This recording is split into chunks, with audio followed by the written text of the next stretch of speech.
Good morning, everybody, and welcome to the Licensing Committee. My name is James Gibson. I'm Chair of the Licensing Committee. And can I remind everybody that today's meeting is being live streamed? Can I now ask members, please, to introduce themselves, and I'll go from starting with the left, please. Thank you, Chair. Good morning, everybody. My name is Luke Farley, Labour Councillor for Bermondsey and Richmond Hill. Good morning, everyone. I'm Isaac Wilson, Councillor for Wheatwood Ward. Good morning, everyone. I'm Councillor Sharon Hamilton for Moortown and Meanwood Ward. Hello, everyone. I'm Lisa Martin, Councillor for Roundhay Ward. Hello, I'm Stephen Holroyd Case, Councillor for Ardsley and Robin Hood. Morning, everyone. Councillor Tom Hinchcliffe, Bramley and Stanley Ward.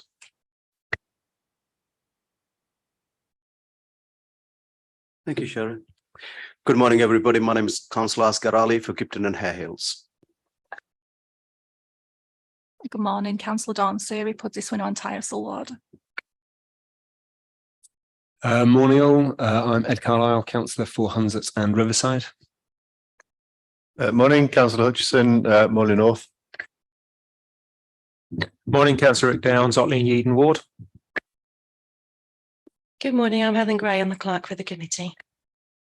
Thank you very much, councillors. We shall go around now and ask officers and partners and SAG members to introduce themselves. There's a lot of people. Anybody who's sitting in the seats at the back, when it gets to you, I guess when it finishes with Councillor Harrington, maybe if you guys start coming up and introduce yourself and Councillor Harrington's microphone and then carry on from there. Thank you. If we go again.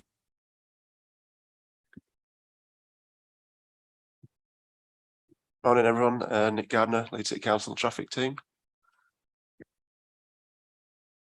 Good morning, Dave Skupski, Operations Manager for National Highways. Morning, everyone. Dan Byrne, Public Health Lead for Drugs and Alcohol, Leeds City Council. Good morning, everybody. Claire Smith, Head of Safer Neighbourhoods and Antisocial Behaviour for Safe, Stronger Communities. Good morning, everybody. Nick Bedford from West Yorkshire Fire and Rescue Service. Good morning, Melvin Benn, Managing Director of Festival Republic. Good morning, Lucy Kinsella, Event Manager for Leeds Festival Republic. Morning, everybody. My name's Nick Wallen. I'm here on behalf of Festival Republic. Morning, everybody. Councillor Norma Harrington from Wetherby Ward.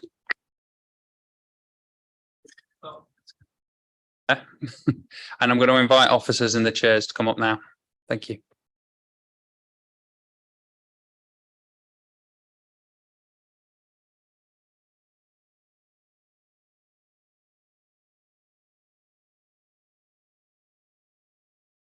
Mr. Cunningham, I'm from the SAG today under the Resilience and Emergency team.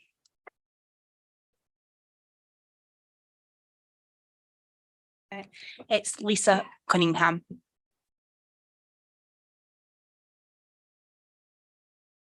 Good morning, all. I'm Ivan Tuff. I'm from the Security Industry Authority and attending with my colleague Crystal James.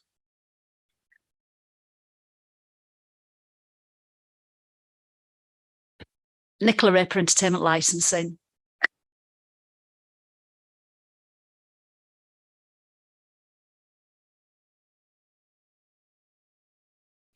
Good morning, Nick Hamill, Taxi and Private Hire Licensing, Leeds City Council. Good morning, everybody. Matthew Nelson on behalf of Entertainment Licensing. Good morning, everybody. John Mulcahy, Chief Officer, Elections and Regulatory. Both licensing sections fall within my remit. Good morning, Jason Singh. I'm Head of City Centre and Regulatory Services. Morning, I'm Dan Wood. I'm a Police Superintendent at Leeds District and also Public Order, Public Safety, Silver Commander. Good morning, Mick Devine, West Yorkshire Fire and Rescue Service.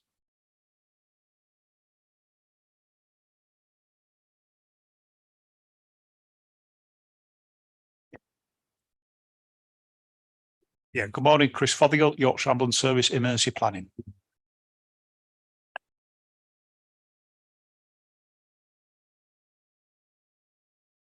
Can I now ask Helen, please, to introduce the first few procedural items on the agenda?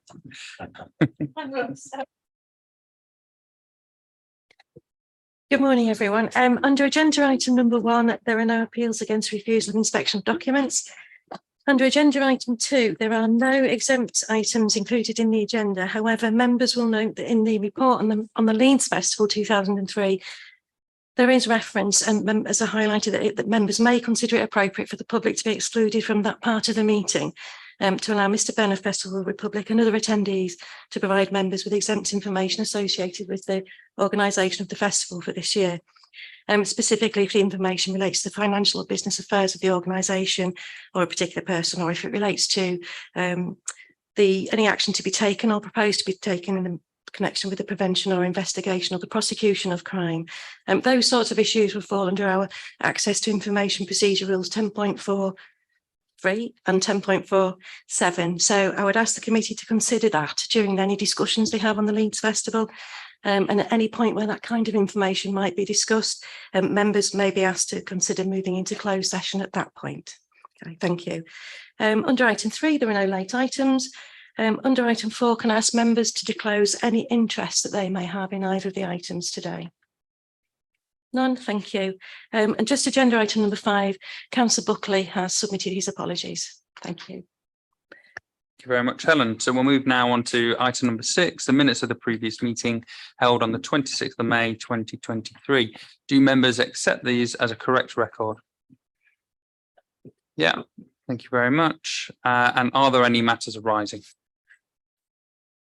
No. Okay, thank you very much, everyone. Now we shall move on to agenda item number 7, which is Leeds Festival 2023. Now we've decided, in fact, I'll allow Matthew first to introduce the item, please, Matthew. Thank you, Chair. So the committee are asked to consider the report for Leeds Festival 2023, providing updates on progress leading up to this year's event to be held at Bramham Park across the August Bank Holiday weekend. Representatives of Festival Republic, partners of the Safety Advisory Group, and Councillor Harrington, who jointly chairs the local residents working group, are available to provide the committee with updates and to answer any questions. Following last year's event, a debrief with the licensing committee was held in which Mr. Benn offered the licensing committee a number of assurances to be adopted for this year's event. As a reminder, a summary of those assurances can be noted at point 10 of the report on page 13. The premises licence for Leeds Festival is issued in perpetuity and contains a condition that requires the event management plan and any revisions to it to be approved by the licensing committee before the event. Given the evolving nature, the plan is not normally finalised until shortly before the event, and the committee in previous years have delegated approval to the chief officer, subject to feedback from the Safety Advisory Group partners. This year, however, the committee are asked to consider either to delegate approval of the plan to the chief officer, as in previous years, or to delegate approval of the plan to a licensing subcommittee, which has been provisionally scheduled for the 22nd of August at 2 p.m. If the committee do choose to delegate approval to a subcommittee, 3 volunteers will be required to sit on the panel. A further consideration for the committee is to exclude the public from part of the meeting to allow discussions of a sensitive nature, as previously mentioned. And finally, Ruth Turner, on behalf of the Environmental Protection Team, has contacted me to advise that unfortunately no one on behalf of the service is available for today's meeting. And as an update, Ruth has mentioned that noise arrangements are the same as last year, that they have no concerns, and officers will be on site monitoring throughout the weekend. Thank you, Chair.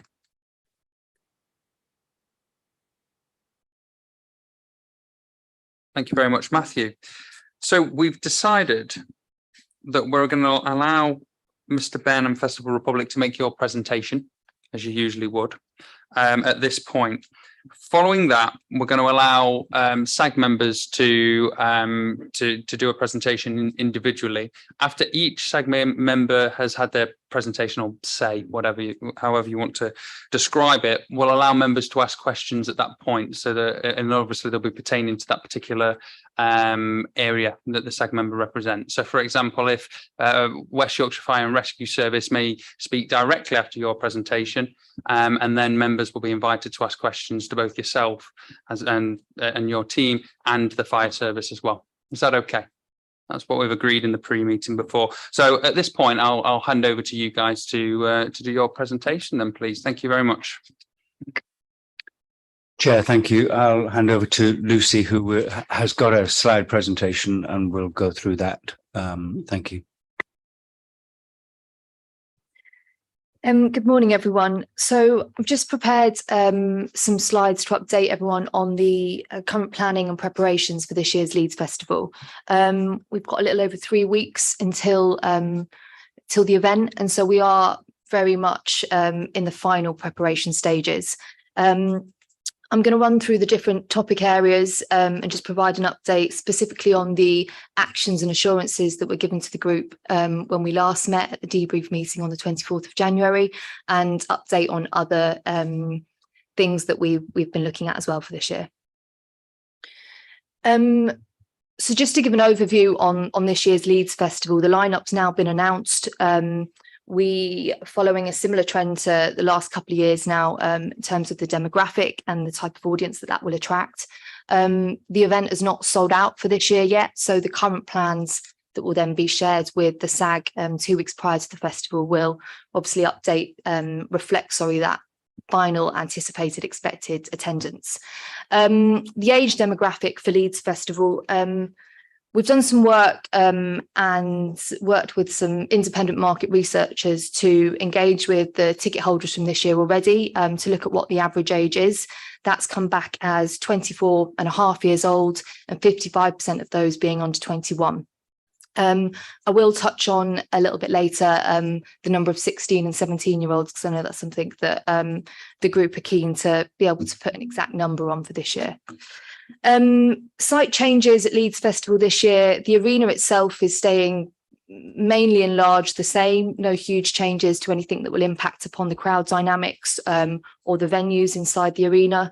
Main Stage West will be the home to the new silent disco that we're putting on the Sunday evening, but we're not anticipating that to have any off-site noise implications or anything at all, but that is a new change for this year. We've also, I'll come on to air hubs a little bit later on, but that model and principle of having additional static locations where people can go to and ask for help. We've created some spaces at Main Stage East and Main Stage West where our security response teams will be based when they're not out responding to different issues. So that's something that we have included for this year. In the campsite village, we're working with the same welfare team from last year. The medics will be based there, the information point, all of those facilities that we would normally have in the campsite village. And in addition to that, a check-in and chill area, which we're doing new for this year. Campsites, we've reduced the brown campsite just to reflect the anticipated numbers for this year, and we have grown the eco campsite, which is really positive, a positive addition for this year. As mentioned in the debrief, we're introducing air hubs, which again I'll go into a little bit more detail on shortly, and we have got campsite welfare points as well for this year to replace the safe hubs. And finally, the campsite gates have been reviewed, not only in the infrastructure being provided, but also the model and makeup of those entry points. So then just to touch on fire safety. So for this year, we've committed to banning all campfires at this year's event, and we've now gone one step further than previously committed, and we've banned all of the disposable barbecues and any sort of open charcoal flame that we were previously allowing. So we've completely banned any type of open flame. We've kept the same level of fire safety provision in. So we've got our crew, we've got our Bowsers, we've also got the teams that walk around with the water backpacks. They'll still be deployed out on the fire towers, even though we're expecting there to be far less small fires to put out, having now banned those campfires and not allowing disposable barbecues. I should also mention that the fire risk assessment has been reviewed to reflect that. In addition to the fire risk assessment, we also have various appendices that include the extinguisher allocation and other things of note. Alcohol management and tobacco. Again, I think we previously committed to changing our challenge 21 up to challenge 25, which is now being rolled out across the majority of our festivals. That challenge 25 should also mean that more people are then encouraged to get an over 18s wristband, which is something that they can do when they arrive on the first day or two of the festival. Rather than have to take their ID everywhere with them, they can go up, get a verified ID check, swap that for an over 18 wristband, and then put their ID in a safe locker for the weekend. So that challenge 25 policy has been adopted by Central Fusion that will be running the bars for us on site, and included in all of the staffing and briefing documents as well. We're going to continue to employ an alcohol compliance manager. We'll go around and do those additional checks. I don't think we've had, it's been good feedback from the work we've done with the licensing officers around the alcohol compliance in recent years. So we're keeping that same structure in place. Finally, we're not allowing disposable vapes on site this year. This comes into under our sustainability policy, just because of the single use and not being able to, they can then affect the waste streams. But I have just included it within this section to note that there will be no disposable vapes allowed on site. We are still going to allow refillable vapes, but it's just the disposable ones that have been banned. So moving on to medical welfare and safeguarding. The medical management plan has been submitted, and version 2 of that's now available, just to reflect again the anticipated numbers in the campsites. We've contracted Elite EMS to be our on-site medics this year, who have experience of Leeds Festival and working with us before. They've committed to bring in an X-ray facility with them for this year to try and reduce the number of off-site transfers that are needed for any potential breaks or suspected fractures. The medical management plan's been discussed and reviewed in consultation with Yorkshire Ambulance Service as well, so I'll allow Chris and the team to come back on any further points that he feels need to be shared regarding that plan. Our safeguarding operational plan, again, has just been reviewed to include the overnight safeguarding team that we committed to having at the debrief earlier this year. We've always had safeguarding measures in place 24/7 throughout the festival. It's just increasing upon the Festival Republic safeguarding coordination team. So that's just extra resource for us to have. So we've got that written into the plan now. And we've also gone into a lot more detail about the different services and support network that we have on site. So not limited to, I think, who provide the welfare tent in the village, in the arena. We also have the welfare crew who do our campsite welfare points. So there's 2 large facilities in the campsite that are set up in a similar way to the arena and campsite points that also have a first aider in them as well.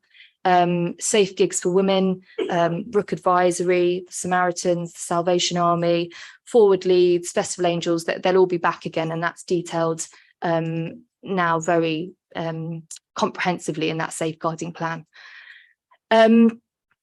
Other things just to note, we're always looking to work with new groups and support services that come and offer to have a presence on site. So for this year, we're working with a Leeds-based group, the Egalitarian, that's done a lot of work around drink spiking and keeping women safe and safe places at a festival. So they'll be there along with the S-Safe, which are suicide prevention group from Leeds University. The 2 of those groups will be running the check-in and chill area in the village, which again is just another support service that we're offering for this year. The drink spiking test kits. So this, I just wanted to talk a little bit about when we met in January, we committed to more widely communicating that we had the drink spiking test kits available to purchase. Having done a little bit more work around this, we feel that actually to be offering them up for sale, whilst we still will do that and have them available, what we want to do is be encouraging people to come forward if they feel that they've had their drink spike, attend the welfare tent and get that drink tested free of charge. So we will have them there available, and we'll make that clear on our website and in comms, but that won't be the leading piece with communications. So they're there be there available to purchase a pounder strip. But if you do feel your drink's been spiked, please come forward to anyone, alert us to it. We'll test that free of charge, and we can then, it means that the correct support services and trained people are there to then be able to respond, rather than someone going away and doing that test independently and it coming back with a negative result. We've continued to work on our drugs advisory messaging, and I'm sure Dan may touch on it upon later, but the hashtag Look Out for Each Other campaign, which was introduced in 2021, has again been reviewed for this year. The group, which comprises of members from Leeds Festival and Reading Festival, so both the police forces and the drugs and alcohol teams from the different councils, have pulled together and reviewed the campaign for this year, made some minor tweaks to those animations and also the static messages that we'll be putting out. So next, we've just done a whole slide on this because it is something now that's that has come up a couple of times about the system to capture the number of 16 and 17-year-olds on site and how we do that more effectively. So for this year, what we plan to do is advise all festival goers that are coming to the event to bring a form of ID with them along with their ticket. So when they turn up to the wristband exchange counter, they will have to give their ticket along with ID, and if they're seen to be under 18, at that point the wristband takes account and we're able to just have a live count of how many 16 and 17-year-olds we have on site. Some of those 16 and 17-year-olds may have an adult with them, but that should then give us a more accurate figure, which has been requested in the past. Again, and any questions later on, please do feel free to ask. We felt that that was the best way, rather than issuing a supplementary wristband, highlighting others to someone being under 18, that actually us just holding an accurate data count is going to be the best way forward. Those figures will be shared at the daily on-site SAG meetings, along with the other stats that we share at those points as well. Security and stewarding plans for this year. So we plan to work with most of the same security and stewarding companies as we did in 2022, but we've looked at where those placements will be, and specifically the training and experience that they have. So we'll keep to working with Advantage and Titan Security in our arena, where they specialise in pit security and dealing with crowds are in more sort of highly dense areas. And then we work with other teams such as Pathway, who provide surveillance teams, behavioural detection officers. We've actually increased that by 50% on our campsite gates to look at that entry system across the festival. I shan't go into that in too much detail, the campsite strategy that we've put in place for this year. And I'll allow Melvin and Nick to talk about that in a little bit more detail, either in the closed session or when we talk about security and policing. In addition, we've enhanced our own staff vetting process. So any of the security and stewarding personnel coming to site, we've always asked them to submit details that are then sent to the police to be run through the police national computer to carry out those checks. We're doing more work though to make sure any last minute additions that turn up on site have been through those checks, and that all of the security teams on site have been through that process before being allowed to work with us. The information on the different security companies and the deployment schedule have all been shared with the SIA. There was some feedback last year that they would like more engagement from us. So we've committed, we've done our 28-day submission, and part of that was getting in touch with the SIA to give them our final security plans and the security companies that we plan to work with for them to carry out their checks. The drugs detection dogs, we have managed to increase those for 2023. It's always been a struggle for us over the August bank holiday weekend to get the resource, but we have managed to secure some more drugs detection dogs. We saw in 2022 that the gates that had the drugs detection dogs had the most surrendered drugs items in the bins. So we're hoping that that will further encourage people to surrender drugs and not try to bring them into the festival. And finally, the CCTV plan, which is already extensive across the site, has been reviewed just to ensure that we're capturing as many places as possible. Not too many changes to be made to that, to be honest, because we were already looking at campsites, entry points already. So next, just to go on to air hubs, which I think we shared with some of the members in this room, but not everyone. So we've now finalised upon having 16 of these air hubs in our campsites at Leeds Festival for 2023. The AIR is an acronym for Assistance, Information and Response, and they are located approximately 200 metres apart, meaning that if there isn't a campsite management office or a welfare point, then if you're stood in a campsite at Leeds Festival, you should be able to see an air hub. They're going to be open from 24 hours on the Wednesday when we open to early bird ticket holders, right through to midday on the Monday when we clear the campsites. They're going to be staffed by local community groups and charities, including the Festival Angels, which already work with us on site, doing detached teams and running their prayer tent. St Gemma's Hospice, Bramham Football Club, and also Oxfam, who have a stewarding presence on site. We have begun to trial the air hubs at other shows across Festival Republic, and there's just a few images here. You can see in the middle there, that is an air hub before it's been given any love and attention by the teams who are then working in them across the weekend. We then put an LED screen up, so you can see on the top right hand side the LED screen and how effectively it can be seen when it's pitch dark at night. So they can be seen, like I say, hopefully from anywhere across the campsites, and each group that is staffing those air hubs will be given the uniforms which have #lookout for each other on them. They'll also be engaging with customers. We're going to be doing some #lookout for each other temporary tattoos, which we've seen to be successful, and just sort of start those conversations with campers, and then to engage about, we can look at they've got questions or information that's needed. They then know that they can always go to those points and ask for help. Next, sustainability. As you know, Festival Republic and the Leeds Festival, we've always had a strong emphasis on what we do around sustainability. The Eco Campsite, I'm pleased to share, we've now had 4,821 people sign up, which is a huge increase on the 700 and so that we had in 2022. So really hoping that we can continue to grow that in these last few weeks of the festival, and have as many people commit to staying in that campsite, in which they pledge to take their tent home with them, continue to recycle, and really just carry on that sustainable ethos. The salvage operation will be in effect again for 2023. That will run on the Monday and Tuesday after the festival itself.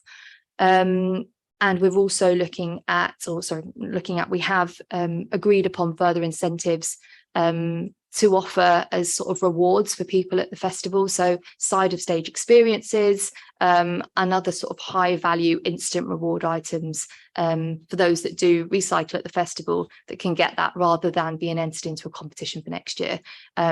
So hopefully those increased incentives will again just improve that recycling rate. We have set up a sustainability subgroup, of which Councillor Wilson and others have been part of for this year. We've met twice. The group's now been established, and I think we can now use that to hopefully inform and discuss the sustainability feedback. And I suppose in the debrief for next year, we can then engage with those councillors straight away and pick up and share the information that we've obtained. And again, just noting on disposable vapes, which does feed into the single use, which we absolutely do not want to endorse. Next, on noise management and environmental health, so the only real change to impact upon the noise management plan is the change in location of Anachronica, which is one of our late night campsite stages. That has got a new home for 2023, which has been shown on our site plan and also included in the noise management plan. And then we've also got rid of the green campsite DJ. So that should be hopefully that shouldn't, the new stage location won't have an impact off-site, but we have still got those noise monitoring locations that included an additional one in Barrack and Scholes for 2022 that we're keeping for this year. Our water safety management plan hasn't seen any significant changes since last year, and again that's been shared with the health and safety team, and our water consultant will be on site to see that through. We also employ an independent environmental health officer that comes and does the additional trader checks and ensures that everything is being followed. Finally, traffic management, sorry. We spoke at the debrief about only needing to make some few tweaks really going into this year. The bones of the plan have stayed the same. We're keeping the A64 closure eastbound in place from the Wednesday throughout till the Monday afternoon of the festival. That worked really well this last year and means that we can send local traffic on the new ELAW route. The egress plan is something that was looked at and has been updated for 2023. We've done some work around the management of junction 44 on the A1M, and they've been shared with the traffic subgroup.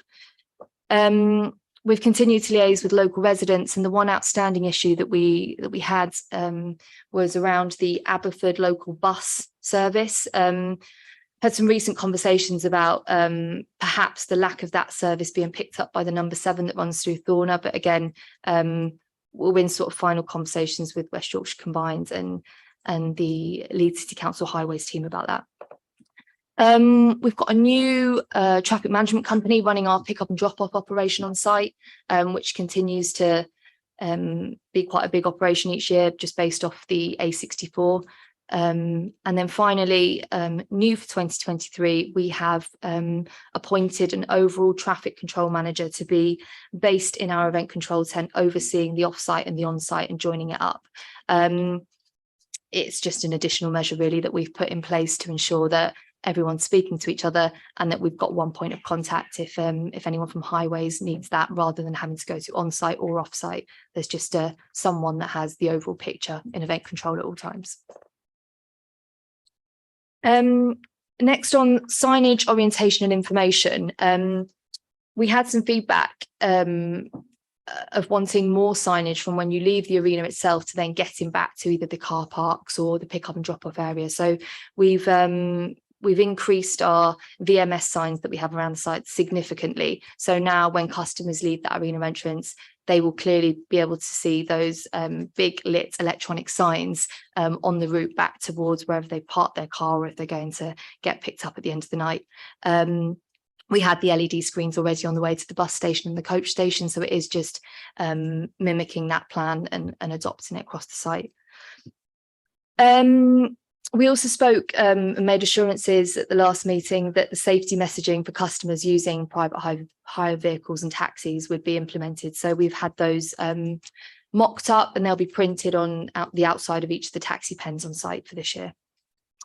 And finally, as always, the festival app continues to be downloaded by almost everyone that comes to the festival. So we'll continue to use that as a main source of information if we do need to push out notifications at any point throughout the festival. That can always then link across to the website with more detail and copy and information if needed. And the air hubs, of course, have those electronic screens as well. So as you saw on that sign earlier, the majority of those will have an electronic sign where we can again put out information if needed and change that at any point.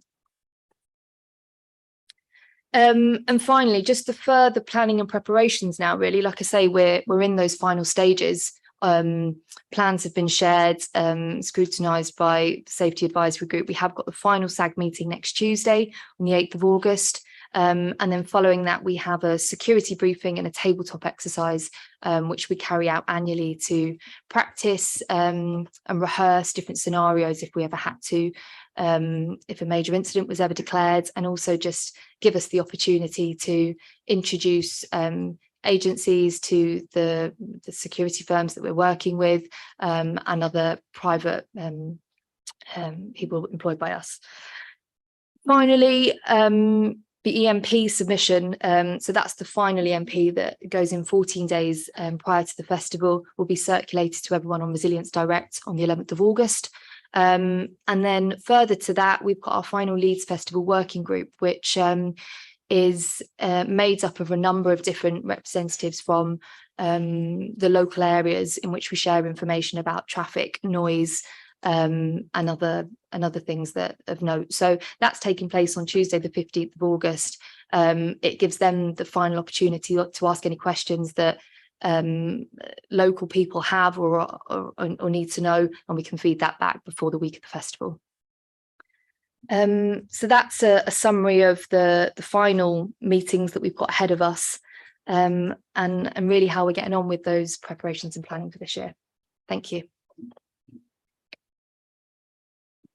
Thank you very much, Ms. Kinsella. That was very thorough, and I must say it's responded to a lot of the concerns that we raised earlier in the year, and specifically the letter that I sent Festival Republic earlier in the year as well. So we appreciate that you're clearly listening, and you've clearly made additional provision to meet some of the concerns that have been raised in previous meetings, and we really appreciate that. So we're going to ask partners now individually to speak. SAG partners. Is there anybody that's got a timeline that needs to go early or anything like that wants to go first? I was thinking that perhaps West Yorkshire Police will go into closed session for your report, or for half of it, or if the security issues make sense. Does that sound okay? And if that's acceptable to members, of course. Yeah. Okay. Right. Well, in that case, then, in no particular order, we shall start with West Yorkshire Police. Superintendent Wood, then, please. Yeah, thank you, Chair. Just to introduce a little bit of sort of context for how events like this are policed. It begins with a gold strategy from my Assistant Chief Constable, Mr. Jesters, who's written that. He sets some strategic objectives for the event. Then as Civil Commander, I write a tactical plan looking to achieve those objectives. He has preferred or acceptable outcomes that we tend to work to for those objectives. To characterise those, to establish and develop a coordinated intelligence and information capability. And obviously, that's not just for the police, but working with Festival Republic to share that key information intelligence and other key partners. To work to minimise crime, protect vulnerable people, respond to victims of serious crime, particularly young women and girls, and respond to antisocial behaviour, to provide a capability to respond quickly and effectively to any incidents, to provide reassurance where possible and create a safe environment for the wider community, and to minimise traffic disruption. They're the key objectives, which in writing my tactical plan, that's what we're aiming to achieve. Then from that, key individuals at the event write either silver or bronze deployment plans according to the tactics that are set. Just to give you an idea of the dedicated policing resourcing that is in place, the local neighbourhood policing teams are key, both in the city centre and up at the team that are based at Wetherby. The team at Wetherby write a community impact assessment, which is local to Bramham and the area around there, attended to community concerns. And the city centre is key as well, particularly the area where the shuttle buses go from. We'll have additional police in there to protect the people there. And we have Project Servitor operating, which aims to deter and disrupt criminality. And we're liaising with British Transport Police, who are running a specific operation. The transport hub there is key because we obviously see a lot of young people coming in to the railway stations, bus stations, areas like that, who could find themselves at risk of exploitation by criminal gangs. Dedicated to the event, we've obviously got communications operators. For the first time this year, we've got a dedicated police resource in Festival Republic's own on-site control room to improve communication even further. We put additional capacity on our custody areas so that anybody we arrest can be properly addressed and triaged properly, and full robust investigations take place. Roads policing units are key. We've worked in advance with Nick's teams and others to make sure the traffic plan is addressed. That includes 4x4 and off-road motorcycle vehicles. Got a dedicated intelligence cell between the hours of 7 AM and 10 PM. And we still have night capacity through the night with an office manager. Really important is our crime resources. We've got a dedicated safeguarding bronze detective sergeant this year, purely for safeguarding matters, a range of specialist teams to deal with any serious and particularly sexual allegations of that nature that are made. And for the first year, we've also got a dedicated crime scene investigator on site. They're the forensic staff that can do that important crime scene or victim work. So there should be no delay at all in attending to victims or crime scenes at the site. For the first time this year, we've also got Operation Spotlight at the festival. That's part of our violence reduction unit. These are covert officers who will be focused on particularly on perceived predatory behaviour against vulnerable people. And then we have what you would expect, the normal bobbies, if you like, in uniform, doing that reassurance work on the perimeters, on the gates, in the festival where appropriate. And they have the ability to, if required, escalate to higher level public order tactics if needed. Lucy briefly mentioned we have a drugs testing officer on site. He does drugs testing and is going to be working with the other agency that the festival recruit. That's given us this year even broader range of drugs testing options to be able to identify drugs of concern and provide that contemporaneous advice to festival goers. A communications plan is in place, and for the first year we actually have a dedicated armed response vehicle, just as purely as a contingency option if it should be required. So yeah, just to reassure, all the crime plans, deployment plans are now in place. My tactical plan is written. I've been up for a pre-site visit a couple of months ago to understand the geography, which is very helpful from Festival Republic. I'll be there on the Tuesday afternoon before the event. I'll be present Wednesday to Monday throughout the day, 7-7, and my colleague Nick Ireland does a 7-7 night shift. I'm supported this year by Matt Davison, who's done it for 6 years, is very experienced. So in summary, the police update is that all command protocols are now in place, all the dedicated resourcing is precepted and in place, and I'm satisfied it's all of the right capacity and capability to meet those objectives that I mentioned at the start.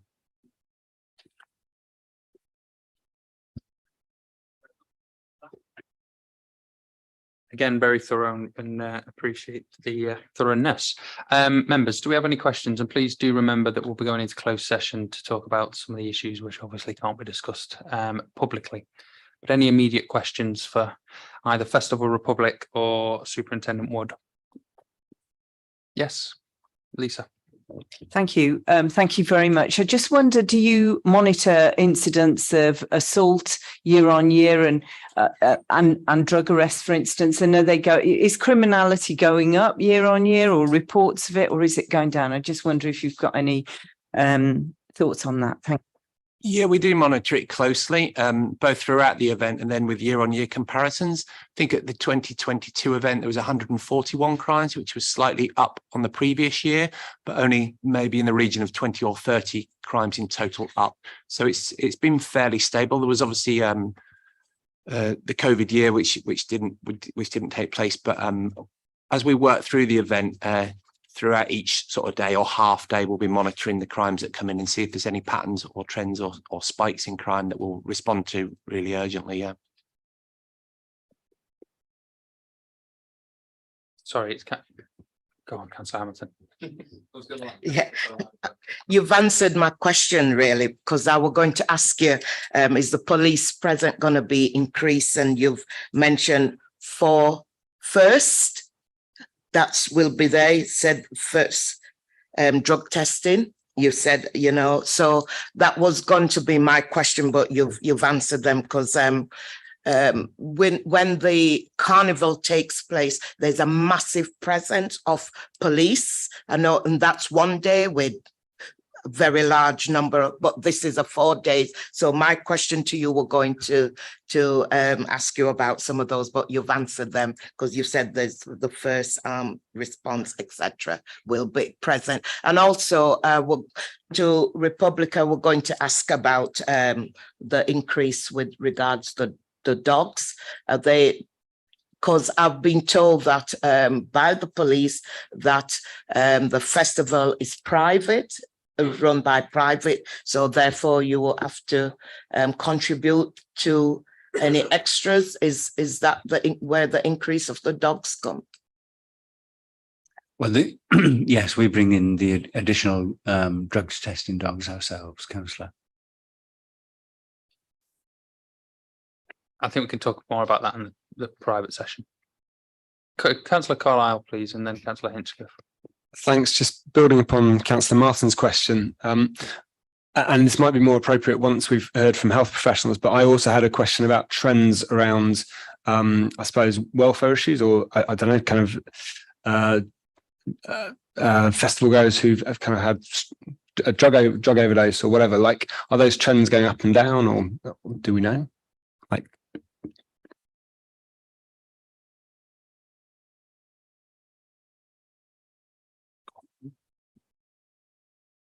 there is no evidence that they're going up, Councillor. do you keep? I mean, do you keep those? Yeah, I'm not sure they are going up, but do you keep those figures year on Yes, year? of course, 100%. You know, we do. You know, during the daily SAG meetings at the festival, we're doing comparisons with the previous years at exactly those same times. So comparisons are very much a stable of how we organise and react if we need to organise and react.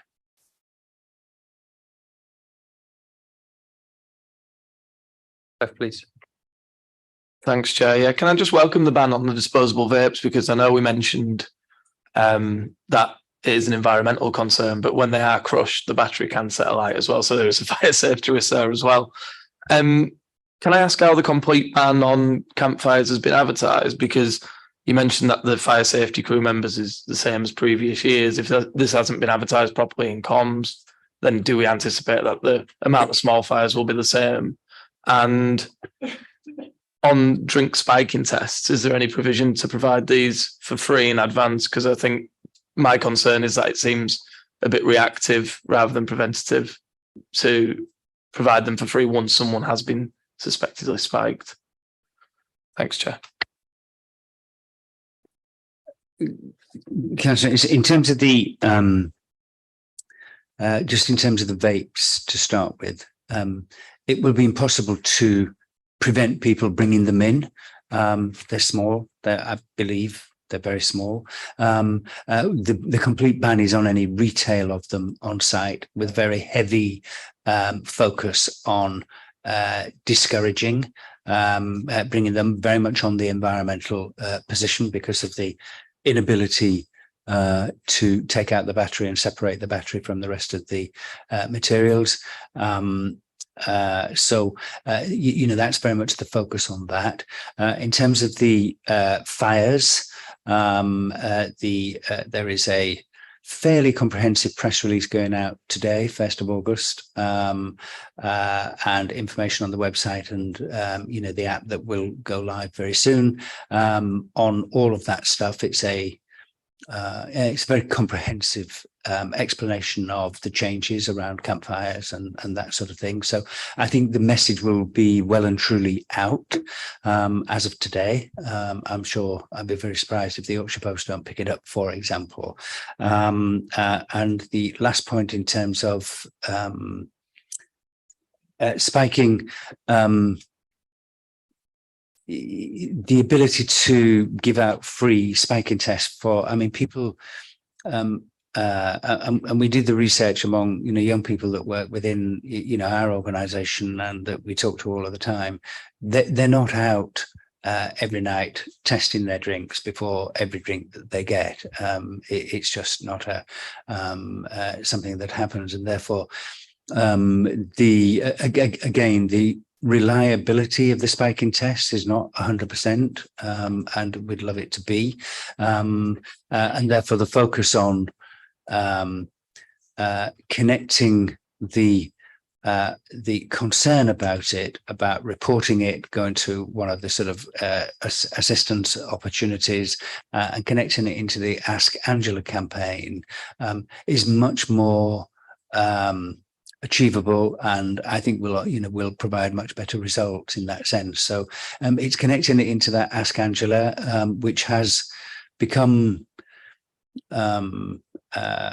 just a sort of universal way of operating for most of my teams now. It's become incredibly successful, and that feels to be the right way forward for us. Councillor Ali, then please.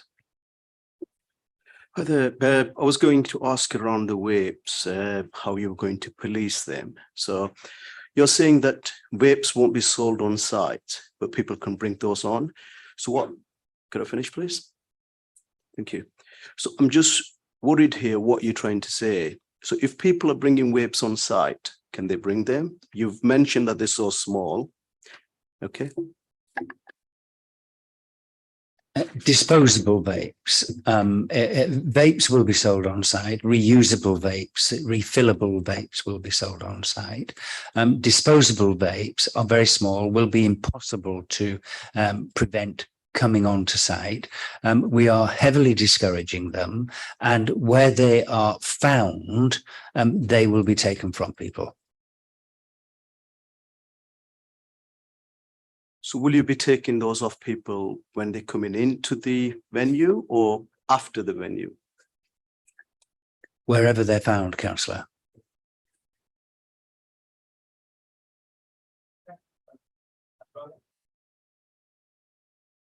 Okay, Councillor Hutchinson, please. Yeah, thank you. It's regarding the alcohol side. We have to ask questions on that now or closed session? Well, what we intended to do was how people from SAG have their say and then sort of talk about that particular area. But I think everyone's just jumping in with what questions they've got. You mentioned that there's the wristbands for over 18s where they bring their ID. I just wondered how they'll be checking for fake IDs, because obviously that's a huge part. And I think some IDs are pretty good. And there's special machines, I think, that you can actually check if they're fake or not. And then how do you also then restrict the people who have got a wristband purchasing alcohol for people who are under 18? The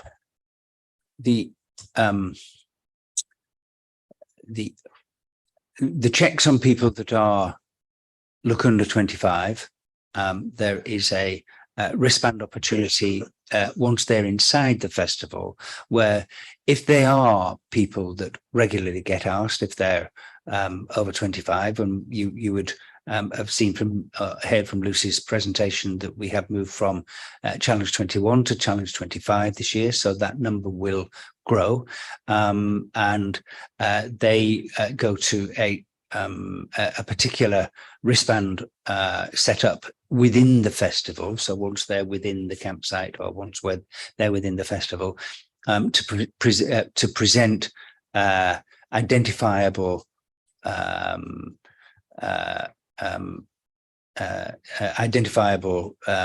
ID, which is passport and or driving license generally.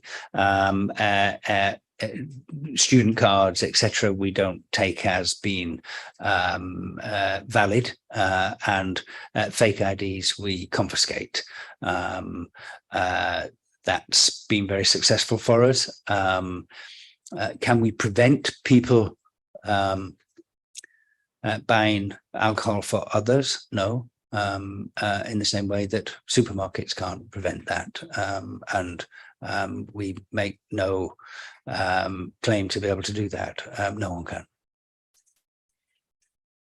If we can just come back on that one then. So if somebody looks like they are under the influence of alcohol and they appear to be under the age of 18, will they be challenged, and will under 18s also be required to carry ID on them as well? I'm not entirely certain what that. In that we're asking everyone attending the festival to bring ID in order that we can establish how many 16 and 17-year-olds will be there. The anticipation is that everybody on site will have ID. Will they carry it with them at all times? pretty certainly not. For those that are particularly active in front of the stages, where they're, quite often in their shorts and t-shirts, they're not necessarily carrying a great deal of storage space on their, within their clothing. No, they're unlikely to be carrying ID at all times, in the same way that no part of society in the United Kingdom requires people to carry ID on them at all times either. And we're not going to be separated from that position. So no, they won't be carrying ID at all times. But people that are under the influence, if they are under 18s and we are able to establish them, we would take them to welfare. That's what we would do, to a welfare support position. Councillor Carlisle.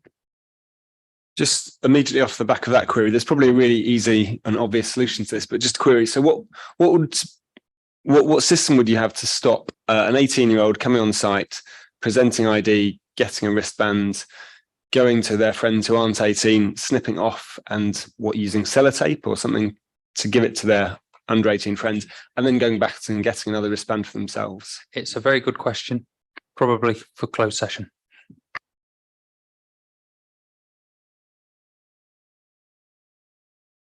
Very much. In that case, then we shall move on to Chris Fothergill from the Yorkshire Ambulance Service. Thanks, Chris. Morning, Councillor. Thanks very much. Similar to the police, we have an overall strategic intention for events, from small events to very large events like Leeds Festival, and that is to ensure that there's proportionate medical resourcing on site for all, for all public safety, and also to ensure that that event has minimum impact upon the statutory ambulance service and wider health. We do that via the Safety Advisor Group. We start early. We started very early this year. We started in November 2022, and we have had a series of bespoke medical meetings. After every festival, we have a debrief and we provide recommendations to the Safety Advisor Group Chair and to Festival Republic. When we have those meetings, we look at those recommendations. And I must say, this year they've taken on a lot of recommendations of Festival Republic. We are reassured this year that they are using Elite EMS, not because they're the actual medical company, but because they are CQC, Care Quality Commission registered.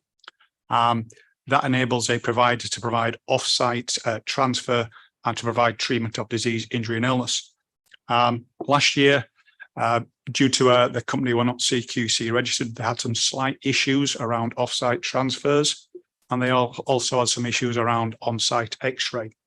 So again, this year, we are reassured that they have sorted them out. So like I say, there is a CQC provider, Elite EMS are CQC registered, and we've had a reassurance that X-ray, on-site X-ray facilities will be on site.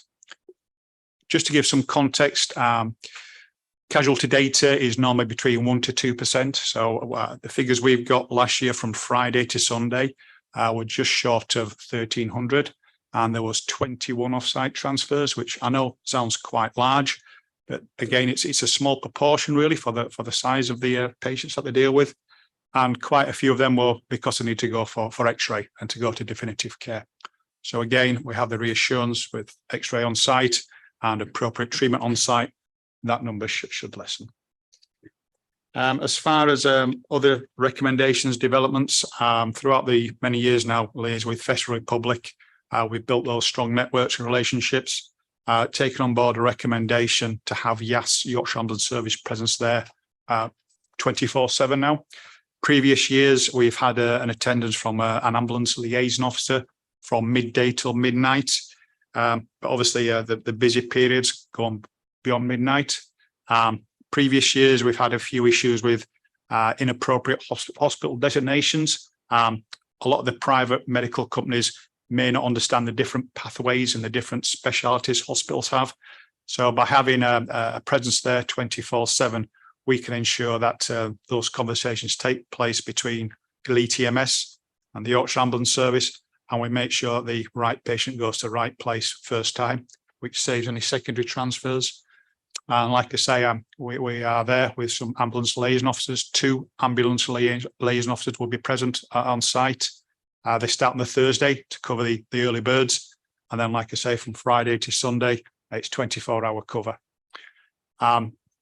Festival Republic have no duty to procure that, but they've taken on board the recommendations. And like I say, we have seen the benefits of us being on site. We're not there for the conventional treatment that a private provider provides. The medical resourcing is to guidance. The current guidance is the Purple Guide. The Purple Guide categorises events in different sizes from tier 1 to tier 4. The festival sits in a tier 4, so it's quite extensive resourcing. The current medical plan is to guidance, and in some respect it's above guidance, again, which is reassuring, especially around the on-site ambulances. So again, more reassurances that there'll be less draw upon the Yorkshire Ambulance Service, and the previous years has been very little draw upon the Yorkshire Ambulance Service to come to site.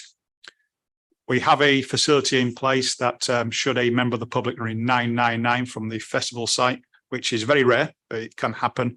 We can have those conversations with our on-site team and make sure that the right resource is dispatched at the correct time. So again, that's another benefit of us being on scene. But the main benefit there is being there for command and control. If there's a critical or major incident, we have a liaison officer, we have a commander, an on-scene commander on site 24/7. And again, some recommendations that Festival Republic have taken on board is Manchester Arena inquiry recommendations. There were several recommendations there around command and control. Again, to bolster that, it's quite a draw upon our resources for this cover. We have well-experienced commanders, but some have not provided cover at the festival before. So we've arranged site visits, which we'll do the week before. We will also be present at the tabletop exercise, and we've given some medical injects as such to be exercised. So again, that's reassuring that they've taken them on board. Like I say, we started early, which is good.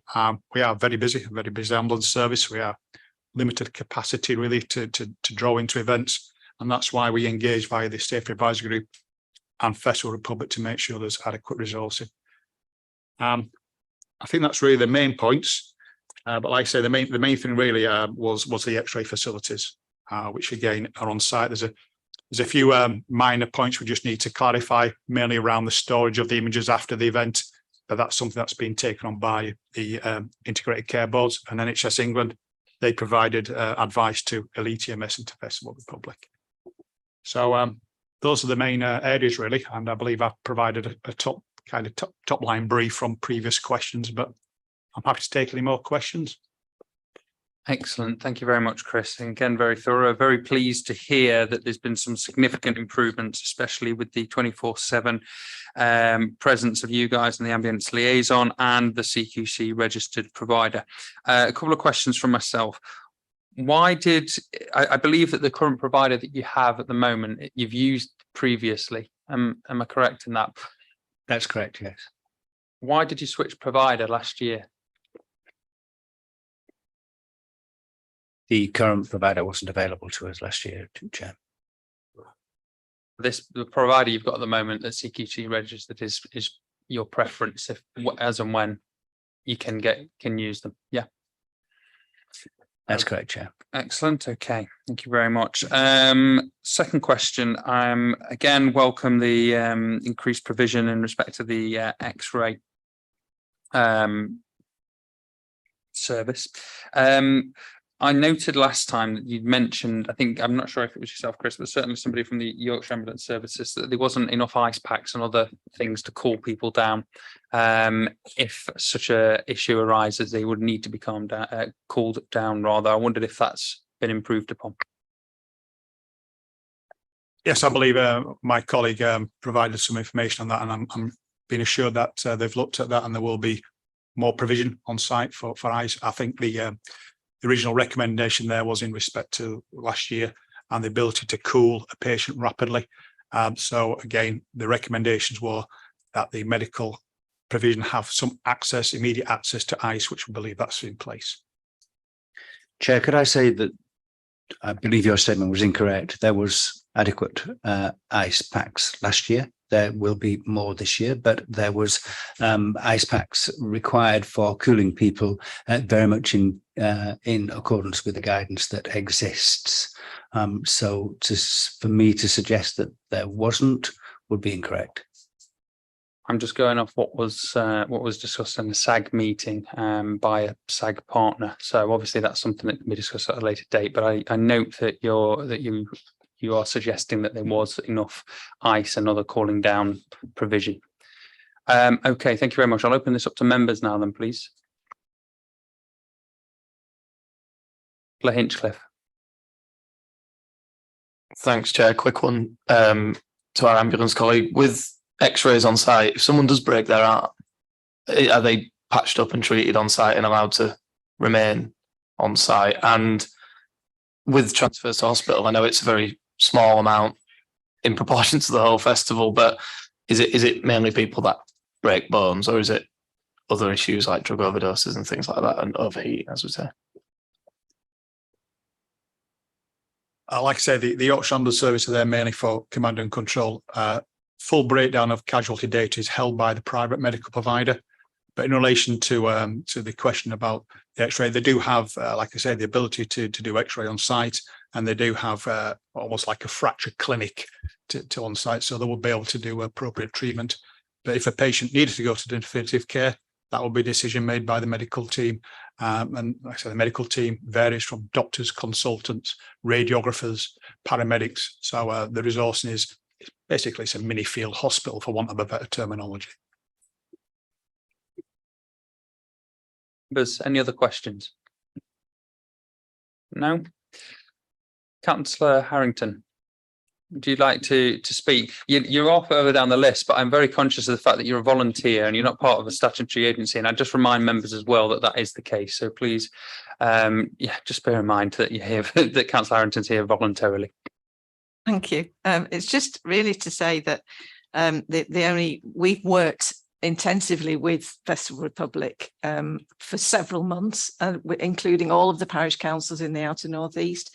So everybody who possibly could be affected by the festival is invited to take part in that. The major issues, obviously, we look at are transport and traffic management issues, and there have been some noise issues in previous years, but we know that work's being carried out, and we are relieved to see that those noise monitoring stations are going to be happening, and the Barrack and Skulls one is largely welcome. Thank you very much for that. Access and egress still remains a bit of a priority with the impact on the local area, and we just want to make sure that highways in consultation actually make sure that the signage that's put out is appropriate and far enough back so that people aren't coming across it in the very, very local areas at short notice. But other than that, we just applaud Festival Republic for the way that they've interacted with local groups. Thank you. Smashing. Thank you very much, Councillor Harrington. Any questions, Councillor Martin? Yes, thank you, Councillor Harrington. I've got a question about egress and transport. Is it appropriate to ask it now, Chair? No. I'll wait for the transport bit then. Okay, so just thinking about the numbers of people leaving the festival when it's over, and the need to do that effectively. So there's a question about will the A64, I know that bits of it get close. I think it is transport actually, because it's about bits of the A64 being closed to cars, but buses can use them. I'm just wondering whether taxis will be able to use them as they can usually when it's buses only lanes. So that was one. And then the other thing is about within the plan, at point K, it says safety messaging for customers using taxis / private hire vehicles about the dangers of getting into unbooked vehicles. Well, actually, Hackney carriages, the black and white carriages, cabs, aren't. You don't book them. They're just you go into them. So I'm just wondering whether you're discouraging people from using really safe forms of transport. So that was my two questions. Thank you. Yeah, I think we'll wait for taxi and private hire licensing and highways. to answer those questions for you. But I note, I don't suppose there's anything you want to comment on people walking through the villages locally or anything like that, not being able to get transport back. Is there anything that you've noticed? There have been issues in the past, but I think last year there was a major improvement in that. And there are some shuttle buses running, which was a major problem for people coming from the Wetherby area, which gets snarled up with parents taking kids backwards and forwards. But again, that's been running and was very, very welcome. And that's happening again. And if we can get the number 7 bus pickup sorted out with Wyker that we mentioned earlier, then that would help also. Thank you. Thank you. Thank you for coming as well, Councillor Harrington. We appreciate it. Okay, we'll take a 5-minute break, come back and then we'll crack on. Okay, thank you.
30-second warning then, please, everyone. Can we all get back to our seats?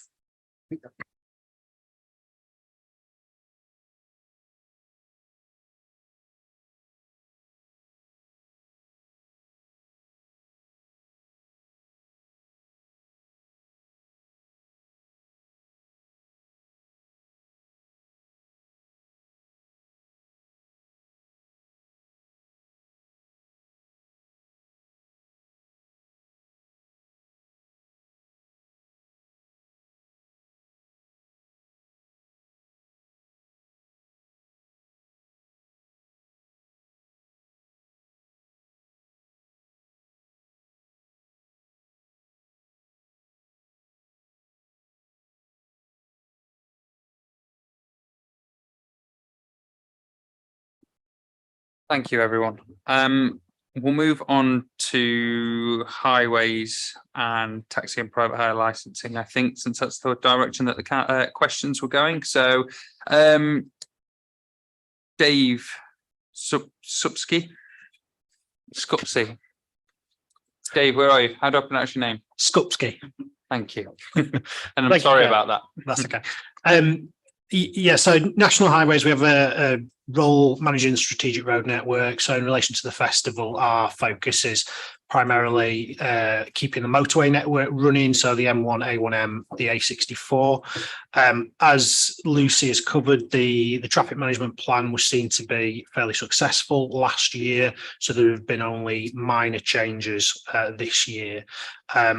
It's, as others have mentioned, our engagement with Festival Republic has been really positive. We were discussing following last year's event, and we've been planning throughout last year and into this year. I'm aware that there has been a complete review of the hard signage through Festival Republic and their signage provider, and we have supported that. We also have comprehensive variable message signs, so that's utilising the motorway network signage for all the traffic coming to the festival. So those will provide guidance for the traffic that's coming for both parking and pick up and drop off, directing them either to junction 44 or 45 during the arrivals period. We have a dedicated Silver Commander on the Wednesday when we tend to see the greatest number of arrivals, and we've increased our resourcing for the Wednesday daytime as well to support that. I am aware that there are additional portable variable message signs as well. There were a couple of locations identified last year that could benefit from that, which are being implemented. And one of the other points coming out of last year was directing traffic for York away from the junctions 44 and 45, and we've added additional signage for that. The main area where we were looking to improve was during the egress, so on the Sunday night and during the Monday daytime. So the approach at junction 45 of the A1M, which was seen to work successfully last year, is being retained for this year. So that includes a closure of the northbound exit slip at junction 45 during Monday daytime to support egress traffic from the car parks that way. For junction 44 at Bramham Crossroads, we've had quite a bit of discussion with both Festival Republic and West Yorkshire Police as to the best approach to take for managing the traffic there during the Sunday night and the Monday daytime, and have agreed a joint operation which will be staffed by National Highways traffic officers and West Yorkshire Police, and it's essentially directing traffic by hand. And whilst that may sound rather low level, it's the best option for the complexity of the junction and responding to the needs during the egress period, because we see great changes in the traffic flows as to where traffic is coming out of. We can balance that with a joined up operation between the two organisations.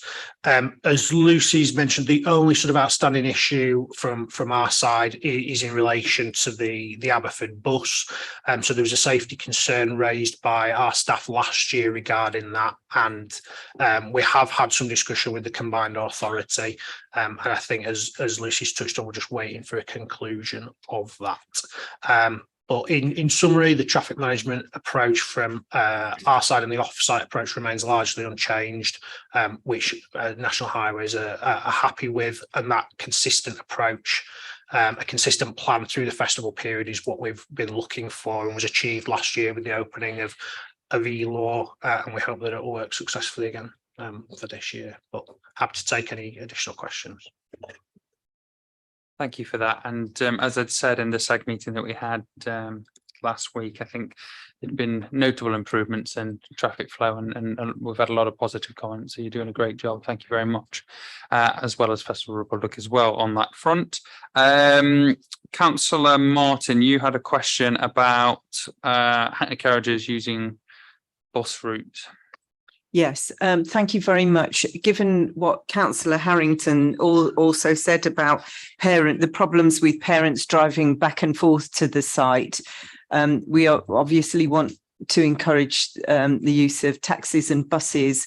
And my question is, will there be bus-only routes on the A64? And if so, will they be able to be used by taxis and private hire?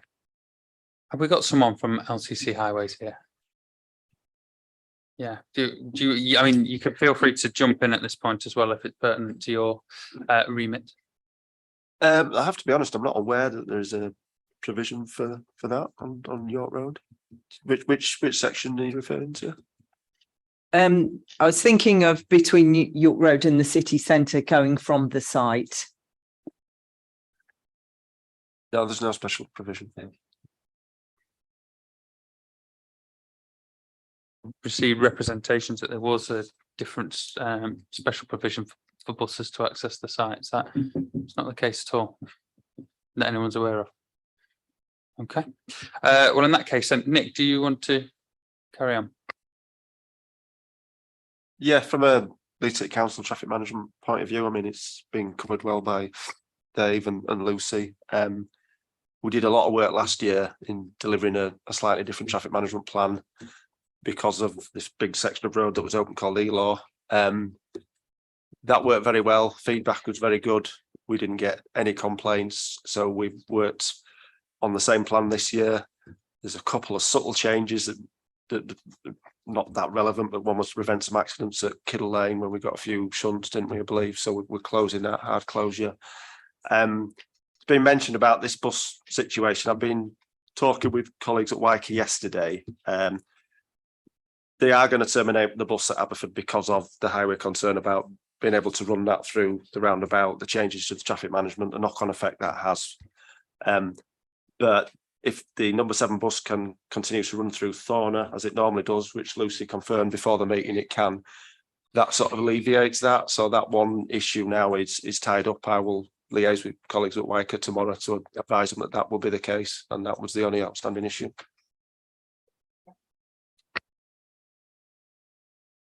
Any questions, members, on highways issues? Yes, Councillor Alley. It's a basic one, basically traffic management. You're dropping off passengers. I'm wary of a question that I have here. A checkpoint should be set up near the Red Bus Cafe on A64, only for taxis and hire, taxi and private hire and Uber vehicles with passengers on board should be allowed past this point. Picking up passengers only Hackney carriage vehicles should be allowed through the Red Bus checkpoint. Private hire and Uber vehicles that show no evidence that they have a pre-booking only to be allowed through. It's a question to traffic management. Independence is not at this meeting, is it? How's that usually managed on the day, Lucy? Yeah, so we don't allow any vehicles through that closure that we have at the Red Bus checkpoint. So that's a pass operated system only. And it's been agreed that we don't allow special arrangements for anyone to come through that closure. There's a dedicated taxi route for any taxis wishing to get onto site. They've got their own route into the taxi rank, and then they're allowed to do a right turn out straight into Leeds city centre. So that's been agreed upon. And yeah, we're not looking to allow taxis through that road closure that's in place as part of the overall traffic management plan. Sorry, you finished. One more. So is the Hackney Carriage pickup point the nearest to the festival exit point or gates? They're all located in the vicinity. There's a separation between the pens, if you like, to separate Hackney carriages in a taxi rank, and then private hire vehicles, and then Ubers. But they're all at that. It's located next to the pick up and drop off area, and there's a dedicated area for taxis there. Councillor Ali, you do need to go through the chair rather than just keep Sorry, putting my you. apologies. Yeah, it's okay. I'm going to allow you one more question, and then I'm going to go to Councillor Martin, please. Okay, you can go to Councillor Martin. Martin. Okay, thank you very much, Councillor Ali, for picking this up, and Festival Republic.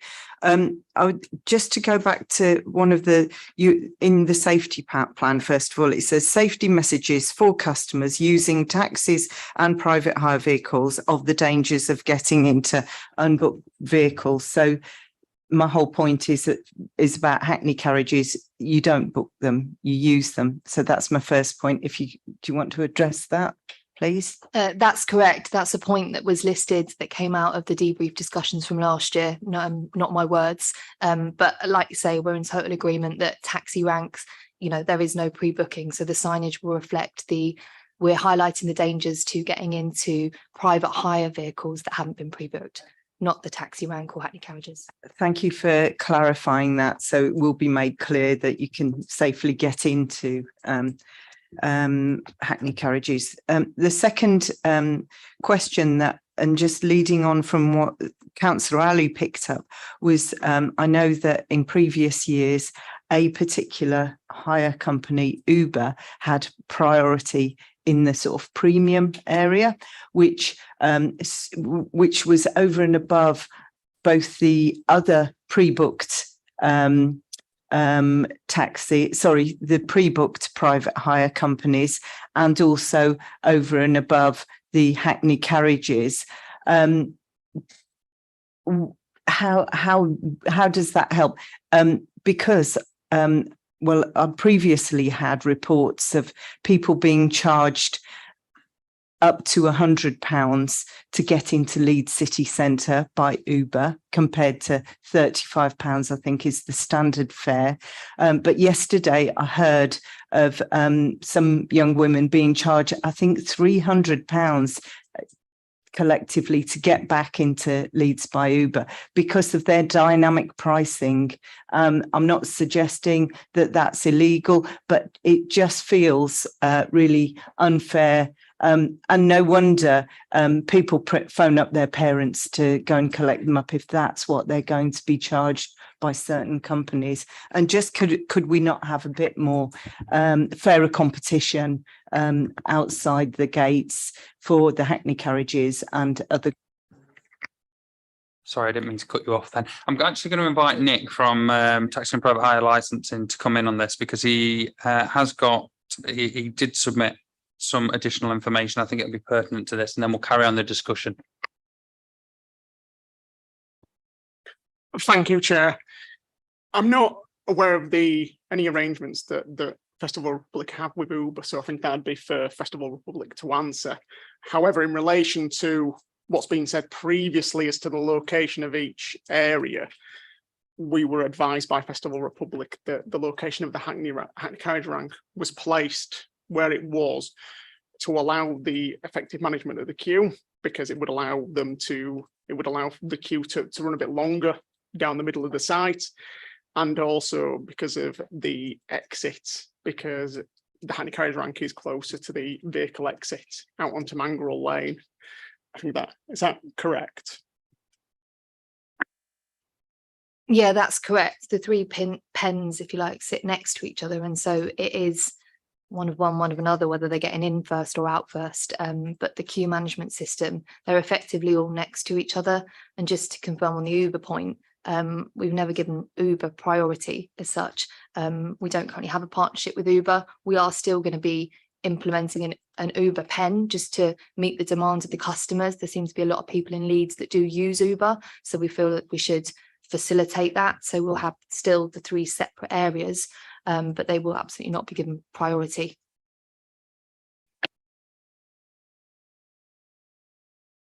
Thank you. In terms of the dynamic pricing for Uber, again, we have no control as a council over what private hire operators can charge. Does that answer those questions? Yes, I understand that we've got no control over it, but what I'm saying is, and by not giving Uber priority, do you mean that in terms of the location of this pen, it's not closer for festival goers to use? I mean, why are they paying you that if they're not getting some sort of priority? I'd like that clarifying, please. Thank you. Well, we don't have a relationship. We don't have they're not paying us. We don't have a partnership with Uber for this year, but we reserve the right to have a partnership with Uber. We don't take a back end of the taxi fares or anything of that sort. And quite honestly, I think what we do is perfectly good. I'll be very straightforward about it. We don't control dynamic pricing. We have no involvement in dynamic pricing. Nobody's forced to get into an Uber. When there are hackneys there, people use them. Yeah, I really, the private hire companies effectively have equal standing in terms of where their positions are. It may be a little further to walk to the hackney carriage, but then they're first out because they're quicker to exit. Can I ask when did you have a relationship with Uber? If you're happy to say that, because I've had a relationship with Uber on and off at different festivals over many years, actually. Yeah, over many years. Did you last year, out of interest? I don't believe so. No. Okay. I think the point, Councillor Martin, I don't want to put words. Thank you, Chair. Sorry, Lucy, I thought you said we had a private arrangement, an arrangement with Uber. But to go back to this pen, why can't all pre-booked taxis use this pen? Sorry, pre-booked private hire use this pen? Because we choose to put Uber, which is a predominantly used one, in a separate one. That's why. Because we choose to do it that way. Ed, do you want to, you had a question? Yeah, a question that builds on this. It doesn't necessarily resolve that disagreement. I suppose, is there something about just wanting to try to stop starry-eyed people getting fleeced? Can there be something about messaging about saying you really shouldn't be paying more than, obviously dynamic pricing, none of us control, they don't control, but something about, did you know this, an average private hire trip to Leeds is X amount, and then that just giving people information, and then if they're getting charged 300, they know then being fleeced. Yeah, I mean, I'm unaware of anybody being charged. I mean, certainly nobody's written into us telling us that they were charged that amount of money. But I think your suggestion, Councillor Carlyle, is a very good one, and that is to publish what our expected price is something that I think we can do, and very happily do already, actually, to be honest. So yes, very happy to do that. Jason, Richard, isn't there an issue with reception and being able to actually get into a pre-booked taxi? There is, yeah.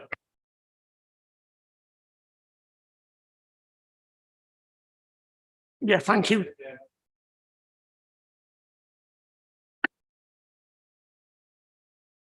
Thank you, Chair. I was going to raise it, the few points in my bit. So there's 3 issues that we've previously raised at the multi-agency meetings.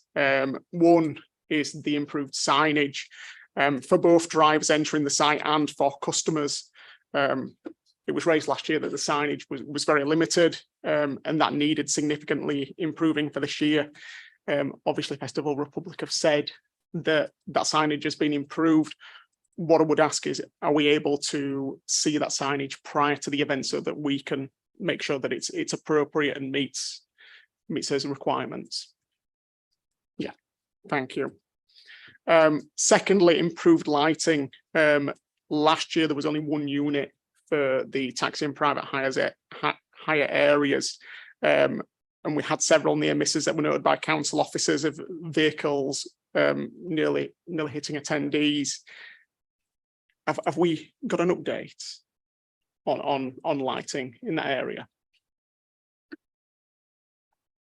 Yeah, absolutely. We put tower lights down in that area. That's the most effective way to light that kind of that space. And so when I send over the signage plan, I can share the tower light plan as well that shows the different where we've placed those across that area.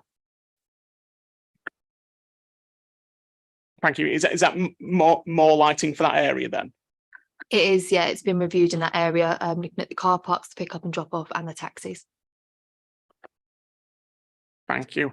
And the last point that we're going to raise is in relation to mobile phone signal. The lack of a signal does cause significant issues for both customers and drivers at busy periods, especially on Friday, Saturday night, and Sunday. Most operators rely on phone apps, and those rely on good signal being available. And we do have drivers who will attend with pre-bookings, and they'll go off the screen because of the signal, and also customers looking for the drivers that find it very difficult to navigate when the app doesn't work. Is there any provision for improving the signal? So we invite the different mobile networks to bring temporary masts onto the site. This year we've got 11 phone booster masts in total across the Bramham Park site. One of those is looking to be in that pick up and drop off area, but essentially they choose the locations based on line of sight to be able to capture as much of the audience as they can. And we do struggle with signal, but like I say, we invite those mobile phone providers to come on site, and each year they review the locations. So we're hoping it can be improved for this year, but it is a little bit out of our control. Chair, I would respond to that by also saying I will investigate putting some Wi-Fi in at that taxi and pickup drop-off point. That doesn't help telephone signal, but it certainly helps the WhatsApp usage and the app usage generally. So I can't guarantee that, but listen to what you're saying there. I think I could investigate the use of a Starlink or something of that sort of that would certainly improve the WhatsApp usage and other message services of that sort. Have you got anything else to say, Nick? Sorry. No, in terms of our feedback, those 3 points were the major issues that came out of the last festival. And have we had reports of touting and over charging as well?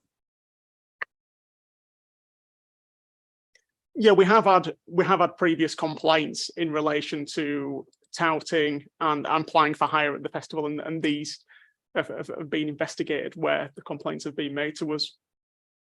So this is a major safeguarding issue.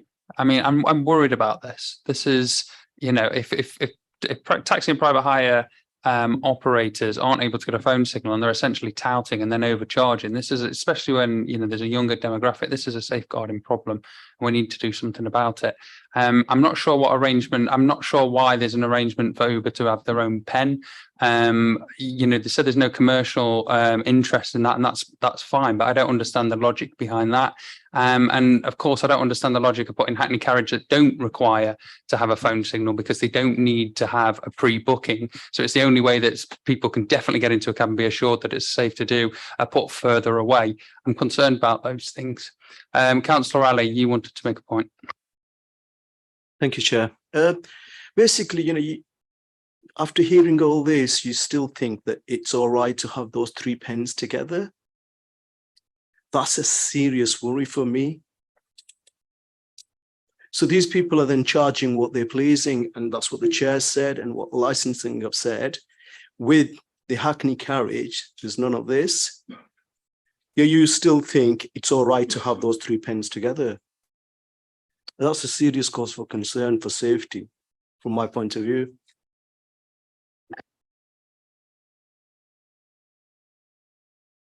I don't understand why you see it as a safety issue in terms of the pens together, in terms of the queuing arrangements. The queuing, they're put together on the basis of the queuing arrangements. There has been no concern expressed about the queuing arrangements. We have no control over who pre-books which private hire. We have no ability to influence that. I'm perfectly happy to put the Hackney carriage first, but they will be last out at that point because they'll have to queue longer to get out. And that means that they're charging effectively a fixed price or more or less a fixed price, but queuing longer to get out. And therefore the ability for them, that then becomes problematic in my experience, that they want to get out quicker because they're charging on a fixed price. Councillor Ali. You say you've had no concern before. Well, you have a concern now. And you have a breakdown of system where traffic management, that they're going to be out later. That's something for you to look at. Okay. And that's something for you to improve on. That you can't give that rationale here to say they will be out later. That's something you need to work with partners and make sure that people are out of it safely. You've openly said, you know, there's people here that you've never had an issue. Well, you've got an issue now. And I would like that to be addressed, please. But we address safety issues all of the time, Councillor Ali, and we will continue to do so. I think there needs to be more engagement with taxi and private hire licensing and highways on this issue clearly, because something's not quite working. And it is a safeguarding issue if essentially private hire drivers are playing for hire rather than actually committing to their pre-booked booking, for want of a better phrase. It's a problem. It's why taxis aren't allowed to do that, and why we have a different Hackney carriages have different operating conditions than taxi and private taxis do.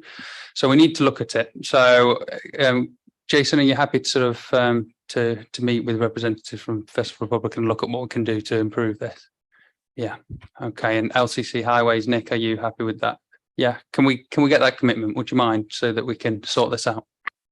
I'm very happy with that commitment. As I said, prior to your statement, Chair, the answer it does appear to be to put a Wi-Fi hub down there. And that's what's come out of this meeting. And I'm very happy to investigate doing that. I can't see any reason why we wouldn't succeed in doing that. It's a remote point, but I'm pretty certain I can do it. That sounds really good, and I appreciate that, Mr. Ben. Would you commit to meeting with taxi and private hire licensing and LCC highways, national highways if needed? But I don't think that 100%. We are constantly committed to meeting with the private hire taxis as well as the Hackney carriage people. So LCC taxi and private LCC. Hire license. Yeah. Can we do that before this festival as well? Can we? Indeed. Yes. Excellent. Okay. Thank you very much. Okay. Next on the list. Who have we not heard from that's here today? We've got LCC ERS. I think we've got the SIA team as well. Any of those partners can go first. SIA, maybe? Are you here? Have they gone?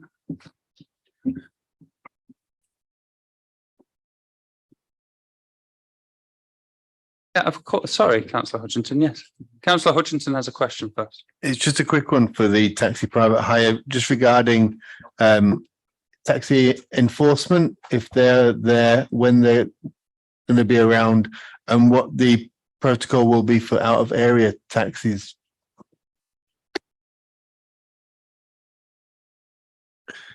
So in relation to our staffing, there will be enforcement officers up at the festival throughout the festival period, including the Sunday. We also have assistance from Bradford Taxi and Private Hire Licensing, who will be sending officers to assist us. In terms of out of area vehicles coming into the festival, we've as with our own vehicles, we ensure that they have a booking to be on site. If not, they'll be asked to leave. But we do get quite a lot of vehicles from out of town, quite far away, coming to the festival to pick up pre-bookings that have been made.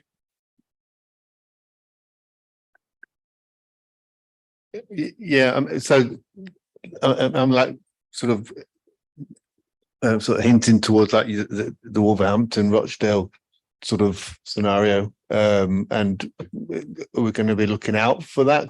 We know that obviously the licensing rules or taxi rules are slightly different to ours.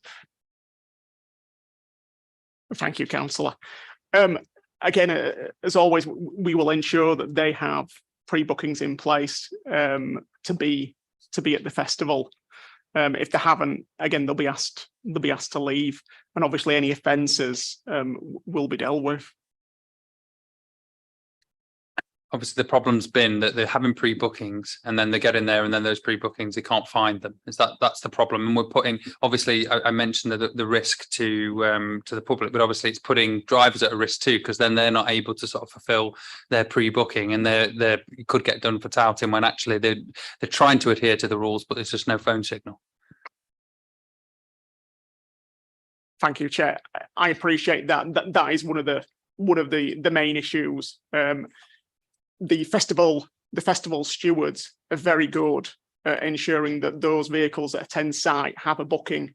I know from last year, the previous years, the stewards will turn people away who don't have bookings.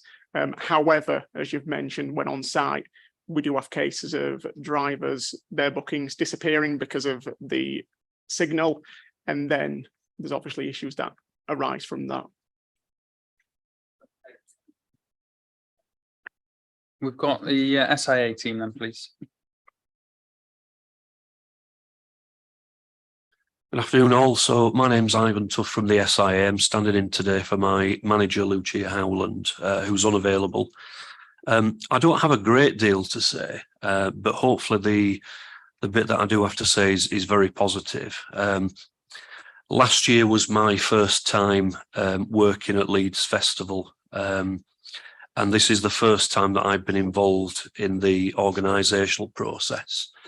My manager, Lucia, made a comment at the meeting in January, which was about hopefully increasing the communication side of things, better communications between us and Festival Republic. And I'm pleased to say that communications between the two organisations have massively improved. So thank you to Festival Republic for that. Really pleased about that. Any information that we've requested has been provided. It's been provided in a timely manner. We've also had a meeting with a gentleman that is dealing with the coordination of the security. So it's all been very positive. One of my colleagues is currently in the process of communicating with all of the major security providers. We've dealt with the majority of them last year and other festivals as well. And therefore, we don't foresee any problems. We're really happy with where we are currently. We're 3 weeks away and things are looking good.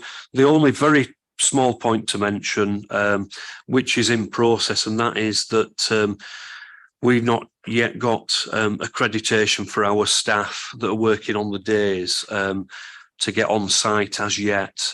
However, I understand that is being dealt with by Jeannie and someone called Laura at Festival Republic. So yeah, I think things are very positive from our point of view. Excellent, thank you very much. And yes, at the SAG meeting that I attended recently, I think it was Lucia who said that things have improved markedly and Festival Republic have been great. So that's great to hear that there's been significant improvements there. Members, do you have any questions? No? Okay, thank you very much.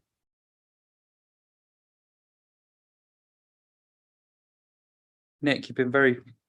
Is it Nick? No. Remind me your name, sorry.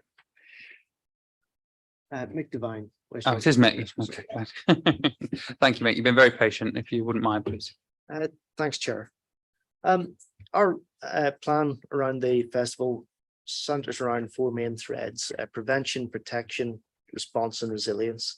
In terms of prevention this year, we would welcome Festival Republic's approach. Banning campfires has really helped to reduce the risk of fire through removing a source of fuel. And the banning or the control of disposable vapes removes a dangerous source of ignition from waste on the site. Importantly, the banning of campfires and barbecues aligns nicely with our current public prevention message. In terms of messaging, Festival Republic mentioned earlier a press release going out, so possibly we can work with our corporate comms and try and boost that message as well. In terms of protection, our fire protection inspectors have reviewed the fire risk assessment that's been provided by Midlands Fire, and they're content with it. They have no further comments to add to it. Midlands Fire also provide immediate response on the site. They're there for a number of days, and they provide a fire crew and some dedicated firefighting appliances that are suited to the terrain up there. They also provide an additional 10,000 litre water source for firefighting. We'll further mitigate this risk by arranging site visits for our operational commanders who will be on duty at the time, and hopefully some of the crews. And Festival Republic have always supported these visits and familiarisation. We'll brief crews and fire control who will be on duty to improve their situational awareness. And we'll have commanders available to attend multi-agency command as part of the larger response to the bank holiday events, including the Chapelton Carnival. We will also establish and maintain communications with Midlands Fire as soon as they're established on site, and have a contact between them and our fire control. In terms of resilience, the main problem that we face with Bramham site is a lack of water for firefighting. This isn't anything to do with the festival. It's particular to the site. And we'll mitigate this by reminding crews on fire control to consider requesting additional water through the use of water tankers to boost the resources locally and potentially from North Yorkshire as well. Apart from that, really, we'll look forward to attending the site visits and really seeing how things look on the ground, and that will probably form the next main part of our plan. Thank you. Thank you, Mick. Any questions, members? You both put your hand up at the same time, so work out yourself. No, I think we were discussing a point which I may be taking on part of what Councillor Hutchinson was going to say. And it's more to Festival Republic. On your website, it has instructions for barbecues, etc. Now, on the website, it does say that they're not permitted this year, but there's still the advice about using them and about the effects of them, etc. And I just wonder whether it's appropriate to keep that information on, or in that section to say quite clearly in that section they are no longer permissible. Oh, I'm sorry, and a second bit about the vapes. I note that you said that if you discover vapes on people, you will remove them. Just to clarify how they will then be disposed of, because they will be full and they will be, if they were disposed of on site without you knowing, because as you said that they're small and easy to keep on your body, if you're not searching for them and not removing them proactively, there will be some on the site, but also there will be those that you do remove. And what are you doing for that disposal of those? Councillor, in terms of the first question, in terms of campfires and barbecues, yes, your point is well made. The information that is on there, has been on there, was information relating to when we were allowing barbecues, etc. We are no longer, as I said, the press release and the information is going out today. The website information will be amended in accordance with what you're suggesting as a result of that going out. So yes, thank you for picking up on that. I trust that we would have, but thank you, we definitely will do so now. In terms of vapes, the disposable vapes, there are special tubes that you buy, special containers that you buy in order to put them into. That's what we're buying in terms of what we're using to dispose of them where we find them. We are also going to make those available to the public as well, in the knowledge that some will still get in. That may seem contradictory, but it still seems the most sensible thing to do in my view. I guess it was slightly to echo Councillor Downs. It's quite hard to find on the website about the no barbecues, and again about the carbon monoxide warnings. I think it's just a revision of the website maybe on that point, and with the vapes as well. Sorry to keep coming back to it as other members have. It's really, I could only find it on one small little section where it says what you can and can't do at the festival. You've got to really dig down to actually find that you're not allowed to bring those disposable vapes. So maybe just more emphasis on that, I think, because it is quite an emerging hobby, I guess, whatever it is, with the younger people. And I don't think they're going to go trawling the website to try to find out if they can bring it or not. And they may be disappointed when they get there. They spent, I don't know, 20 quid on buying one for the day, and then it gets chucked in a bin as soon as they get there. That's all. Thanks. Councillor Hutchinson, yeah, the website does provide that sort of information, but the key messaging around the disposable vapes is actually mainly by social media on Twitter and Instagram, which is and TikTok, etc., which is much shorter, much more explicit, much more videographic, and much more instant. And that gets put out repeatedly in that sense on those accounts. Just a question to West Yorkshire Fire and Rescue, please. So is it, there's a private provider that's providing a big tank of water that's being used during the festival, say, is it Thursday to Sunday or whatever, and then after that on the Monday when there's clear up, that's not there, and then you guys are having to use limited water supplies from a nearby farm. Are we confident that that's safe? My understanding is that Midlands Fire are there from the Thursday through to the Monday afternoon. Then you have the cleanup and breakdown operation. When Midlands Fire leave, they take their the water tanker with them. So we would then have to use just the water that's on the fire appliance, and then top out it from hydrants. Unfortunately, there aren't very many water sources within the site, so that requires really ferrying it back and forth across the site, which is quite inefficient and time consuming.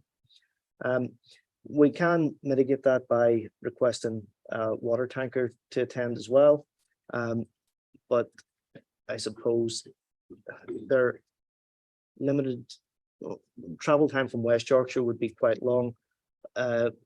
We would get around that by requesting one from North Yorkshire. There's one based in Tadcaster, which is a relatively short distance. So I'm confident we can mitigate it. It's just not the most efficient sort of way to fight a fire. I'll just note that then. And members, any other questions? No, okay. In that case, I believe it's last but not least, but we've got Safer Leeds as Claire from Safer Leeds. Thank you, Claire. Thank you for being patient as well. No, it's absolutely fine.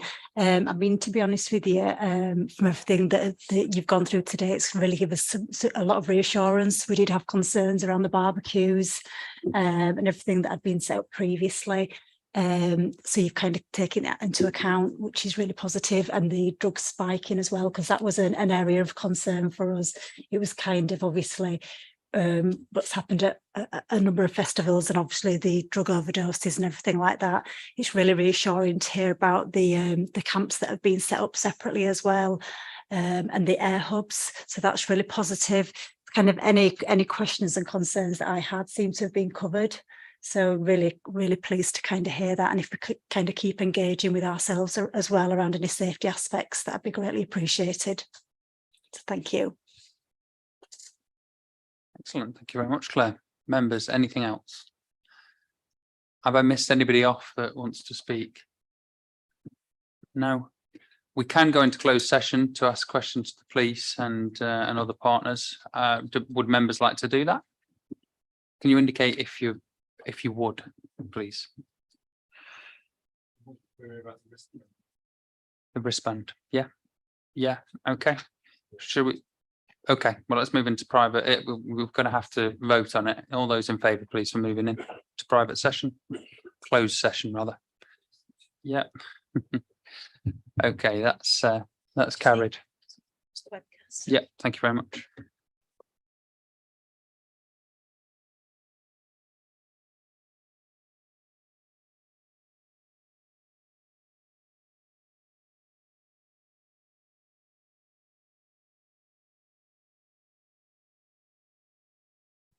Thank you.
Okay, I'd like to thank everybody again for the contributions. I think it's been a really good discussion today, and again, really pleased to see so many improvements to this year's Leeds Festival. I think it's great that, you know, following the meeting last year and earlier in this year, that you've really listened and taken on board some of the suggestions, including with the letter that that I sent as well. And for my part, I think there's it's looking to be a great festival this year.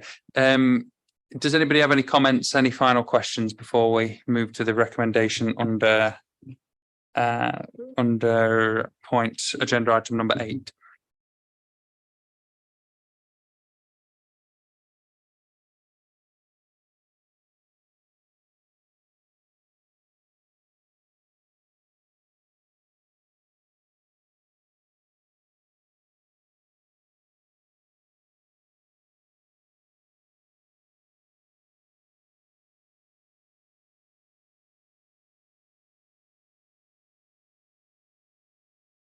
Okay, members, turning to recommendations on page 11 of the agenda.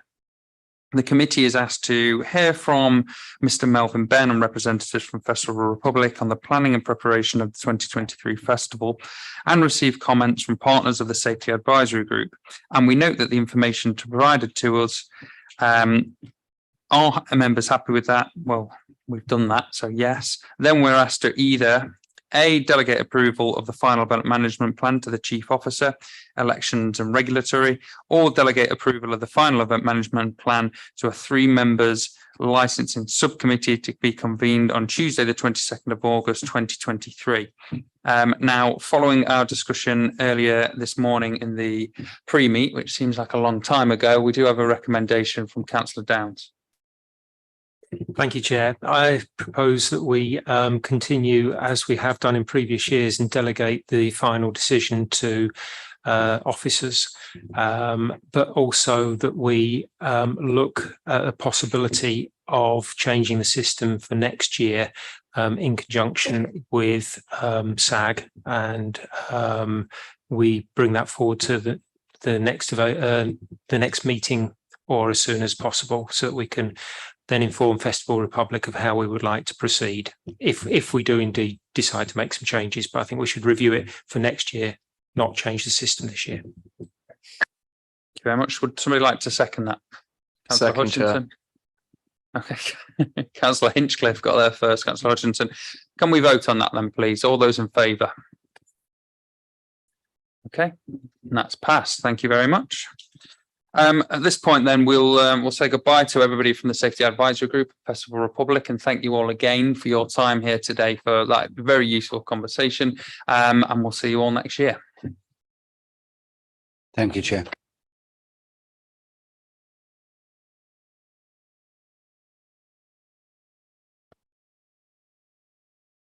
If anybody needs a comfort break, now's the time before we move on to agenda item number 8.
Members, can I ask if you return back to your seats, please?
Okay, committee members, we're going to move now on to agenda item number 8, which is licensing subcommittee revocation of taxi driver licenses on the basis of minor motoring convictions. Can I invite officers present to present this item, please? Good afternoon, Chair. Members, my name is Kev Shillito. I'm Section Head in Legal Services, and I'm presenting this brief report seeking an extension of the subcommittee pilot scheme. I trust you've all read the report, so I'm not going to go through it in any great detail. Suffice to say, this is a decision, this reflects a decision taken 12 months ago to establish a pilot scheme that was time limited. For a variety of reasons, there have been no cases had to come to licensing subcommittee, but sod's law, that's about to change. So ideally, the pilot needs extending by a 12-month period so we can get some test cases through it. I'm not going to give you any more information. It's all in the report, but if you have any questions, I'm happy to answer them. So we'll. I don't have a question, just to say we had quite an extended discussion on this, didn't we, last year? And given that you said that there's some in the pipeline, but we've not had a chance yet to look at them, my suggestion is that we just extend it. Question to Jason, please, about this before we do go to making the decision.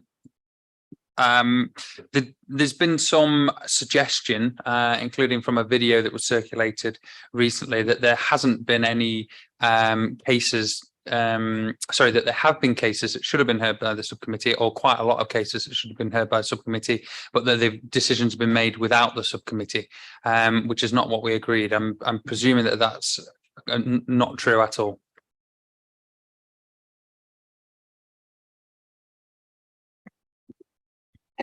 That's not the case, Chair, but Richard will be able to confirm the exact numbers that we're dealing with.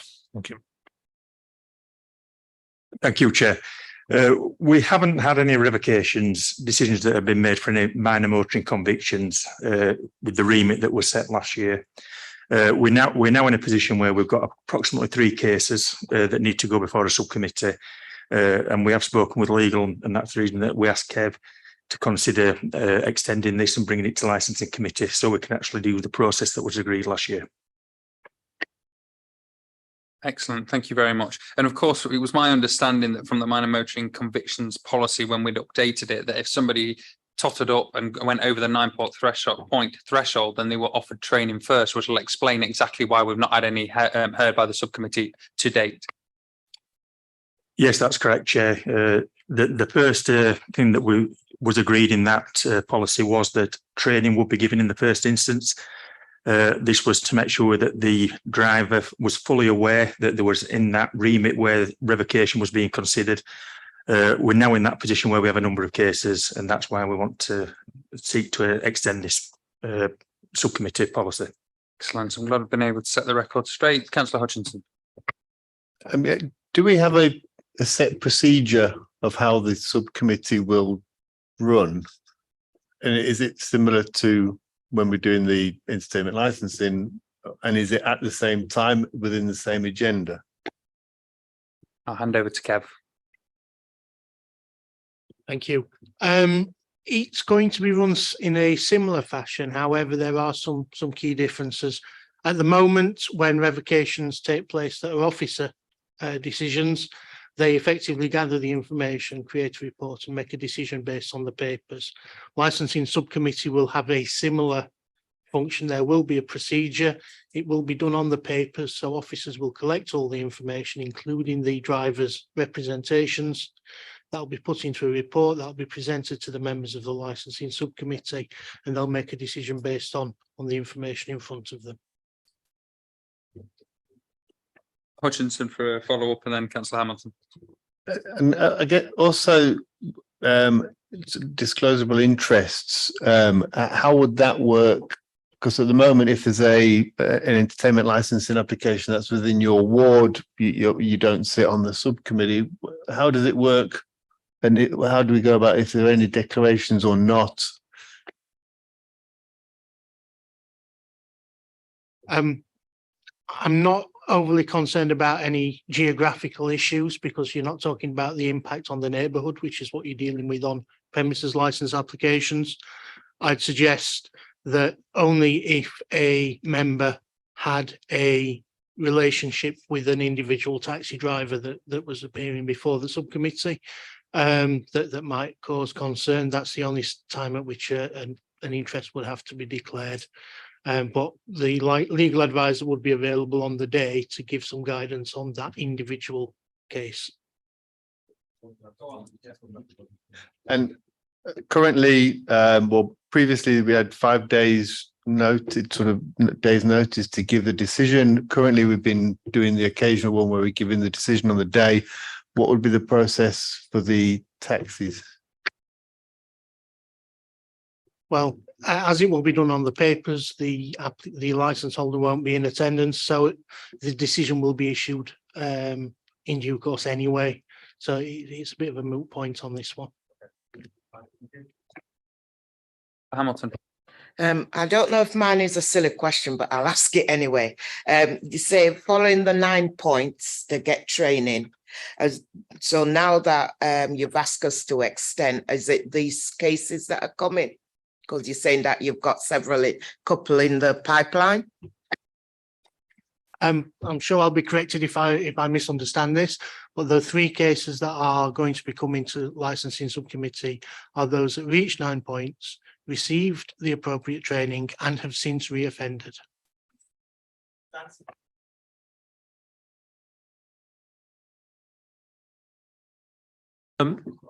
Do we require any training, any formal training to be on this subcommittee? And if so, well, yeah. Yeah, we've discussed this. We definitely need some training. We're definitely going to organise training. It's really important that everybody's completely au fait with how this is going to work. So yes, there will be training. When are we expecting the first one to be? In relation to that, we're just waiting for the guidance to come through from legal as to exactly what format they want it to be sent through. As soon as we've got that, we'll be sending the first one through quite quickly. Go on. Just on that, if it's going to be, say, weeks away or fairly imminent, would it not be appropriate to get some training in place? Otherwise, we may be in a situation where it comes up and there's nobody trained to do it. Yeah. We'll need to do some online training over August, won't we? Because I'm not dragging anybody into Civic to do training over August, but I'm sure we can get that arranged. Do we have timescales for when we potentially might hear the first case? We are talking weeks rather than months. The summer does create a few issues around obviously convening the licensing subcommittee, depending on members' availability. Rob and I will be discussing training pretty soon, and obviously making sure that officers have got everything they need to get the process up and running. And yeah, we'll talk to you about how we put the training in place over the summer. Might need volunteers then. Yes, councillor Collar. I mean, if it's training and bearing in mind it's August, could we not do online training that might make it easier? Absolutely. That's what we're definitely going to do for August. And then after that, we'll bring everybody in September. But in August, I don't want anybody to have to come into Civic.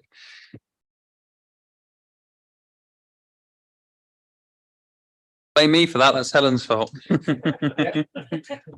Right. Okay. Are we happy to accept the recommendations on page 23?